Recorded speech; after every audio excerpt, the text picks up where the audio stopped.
With new daily and Sunday papers on the horizon based on computer-aided copywriting, layout and printing, a bitter wind is sweeping through Fleet Street's established titles. Once independent, editors are caving in, their aggressive proprietors forcing the pace of change.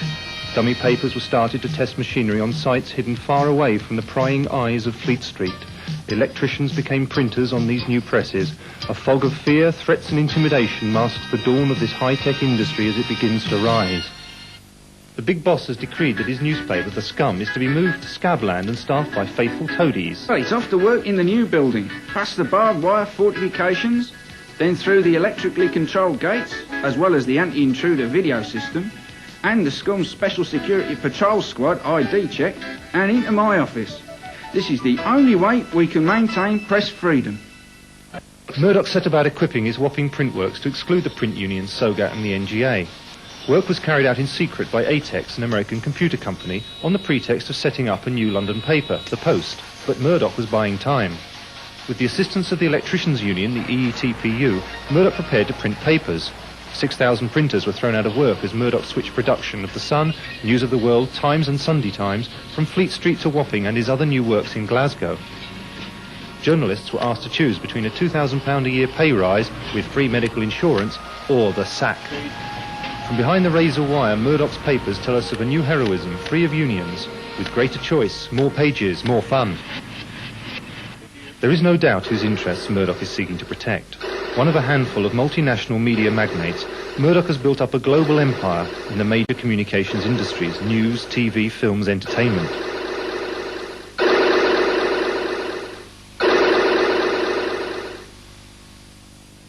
But inside this stockade, journalists are not happy, threatened with dismissal if they stray from the colour-coded ghetto they've been assigned. Outside on the picket line, strenuous efforts have been made to stick to the TUC's guidelines on picketing, a move prompted by the NGA's tussles with Eddie Shah in Warrington and a year-long miners' strike. Murdoch's Sunday Times editor, Andrew Neil, was obliged to disclaim a Sun banner headline pointing to "Strike Thugs." Murdoch has bypassed the print unions, sacrificed the livelihoods of 6,000 workers and their families. He has taken labour relations out of trade union negotiation and placed them instead in the courts. At Wapping, it is trade unionism itself that is facing redundancy, facing the sack. I've been sacked by Rupert Murdoch from the News of the World. I've been sick with chickenpox from the 7th of January to the 31st. While I've been sick, I got a letter, "Dear Sir or Madam," saying that I've been sacked. And for a man to do that after we've earned in millions, and just to sack us just like that, the people that are being sick are sacked. It's just not on. There's one man that's had a stroke before Christmas. He's still unwell, he's still sick, and he's got the sack. I'd just like to, get that point across to the media and everybody. And that's what I've got to say. The British people provided the money that's allowed Murdoch to go to the States and buy the 20th Century Press Company. He needs that cash flow. We provided it, and he's no right to do what he's done. And that scab labour coming down that ramp now, those two lorries. They ought to be ashamed until their dying days what they're doing. Not only that, the electrician that's in there as well. Let's tell you about the stuff in there. The secretary of the Southampton branch of the EETPU is a man called Scanlon. He's got his 3 sons working in there. His secretary is called Mrs. Seaman.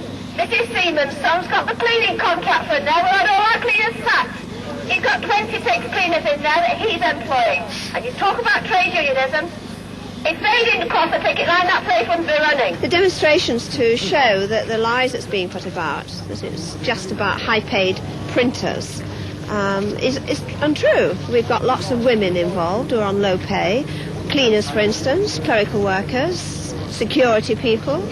And the high wages that Mr. Murdoch's organisation talks about isn't true. The law requires that you ballot before a dispute. We did that, and yet our members are still being sacked. So the laws are quite clearly bad laws, evil laws, I would suggest, against ordinary working people. So that's one reason why the public should be interested. The other reason why the public should be interested is in the area of freedom of the press. A misused term in this country, unfortunately. We don't have the right of reply embodied in law, as many countries do. And with the absence of that, the trades unions in the national newspapers have stepped in time and time again when the press have been printing downright lies about trades unionists or about ordinary people. And without trades union presence, that's going to go. Now, that's been proved in this last week, because a week last Friday, the Sun printed 20 lies about our people. We sought the right of reply, and Mr. Murdoch said, no way, you're not getting it. So the people who read his paper didn't have a balanced view. They had his story, they didn't have our side of the story. Now that must be bad for press freedom. Well done, lads. Tell the truth about Murdoch. People have been prepared to accept change, understand the job implications of new technology, but still prepared to accept new technology. What's quite clear now from the conspiracy of deceit that has taken place over the last year, with companies set up in secret, equipment imported in secret, with the letter in December between his solicitors and himself about the cheapest way of getting rid of a workforce, it's quite clear to us that Mr. Murdoch never intended us to go into Wapping. Throughout the first week of the dispute, the TUC was in constant session, discussing the implications for both transport workers and the role of the electricians. I'm not here to relive history. I'm talking about what we can do for the future, not the past. But does it give you any hope, what happened in the miners' strike? It's not a matter of hope. It's a matter of looking at the issues. The issues are entirely different on this occasion. We're talking about 6,000 people who have been dismissed. I don't know. What's been your information back from... scabbing. Why can't we have this bloke out? He's actually one of the people scabbing at Wapping. Is that right? Get the fuck out of here if you're scabbing. I don't know, bitch. You are. Is that right? You are. Are you at Wapping? Are you working from Wapping? Well then get the hell out of here. You know perfectly well who I am. You've just addressed me by my name. We've seen tonight a man who works for the Sun has been told that the TUC will not talk to him because he's gone into Wapping.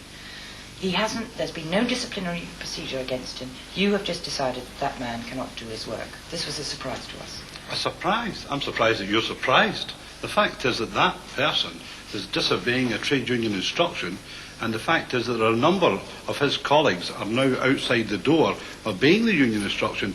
Their livelihoods are in jeopardy. Do you honestly expect us to speak to the people who at the moment are putting his livelihood or our members' livelihoods in jeopardy? The trouble was, what he would say is you didn't even give him a chance to say, this is why I have to go into Wapping.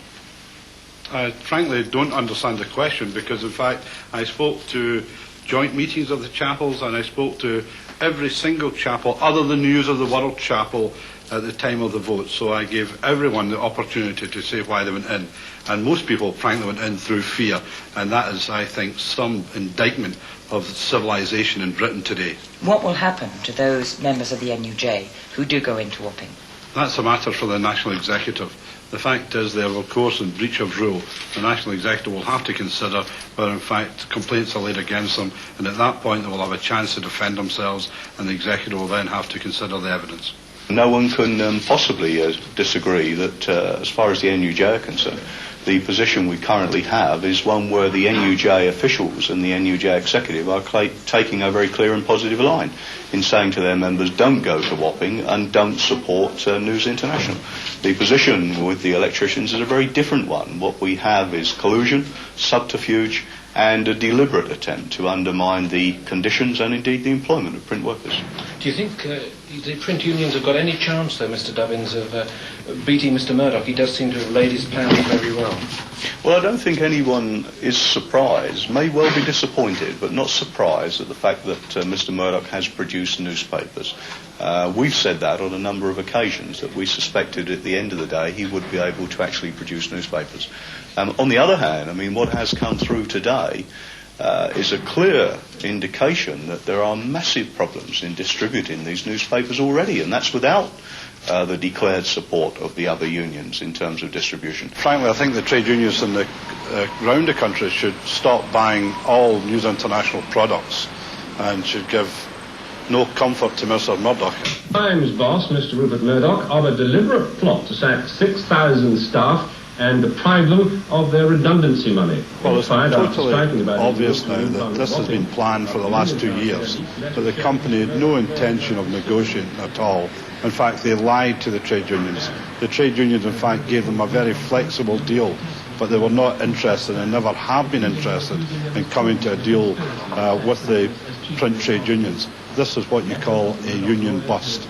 Unfortunately, Mr. Murdoch doesn't have a great deal of thought for press freedom, and he controls a lot of the media already and has a great deal of power.